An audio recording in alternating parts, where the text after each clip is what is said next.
Selfie എടുക്കാൻ പോലും മടിയാണ്. അങ്ങനെയുള്ള ഞാനിപ്പോൾ വീഡിയോ ചെയ്യുന്നു. ഇത്തരത്തിലൊരു ഷൂട്ടൊക്കെ ചെയ്യാന്ന് പറയുമ്പോൾ എന്നെ സംബന്ധിച്ചിടത്തോളം അത് വലിയൊരു സംഭവമാണ്.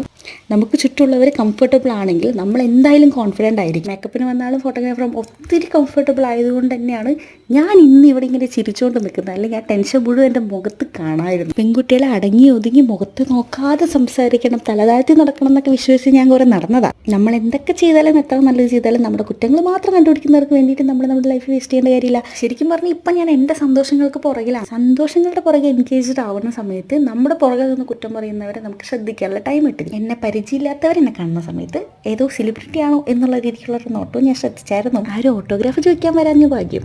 ഇതിന്റെ കൂടെ എന്റെ പരിചയമുള്ള അസൂയം കുനിഷ്ടം നിറഞ്ഞ കുറെ മുഖങ്ങളും ഞാൻ കണ്ടിട്ടുണ്ടായിരുന്നു. ഏറ്റവും കൂടുതൽ ബുദ്ധിമുട്ടേണ്ടി വന്നത് ഈ പൂ പെറുക്കാനുള്ള പിള്ളേരായിരുന്നു. ഇത് താഴ്ന്ന് പെറുക്കിയെടുത്ത് പിന്നെയും പൂടുന്നത് കുറച്ച് ടാസ്കുള്ള പരിപാടിയായിരുന്നു. എല്ലാവർക്കും നന്ദി രേഖപ്പെടുത്തുന്നു. അടുത്തതായി ഇതിന്റെ എഡിറ്റഡ് വീഡിയോ പോസ്റ്റ് ചെയ്യാവേ.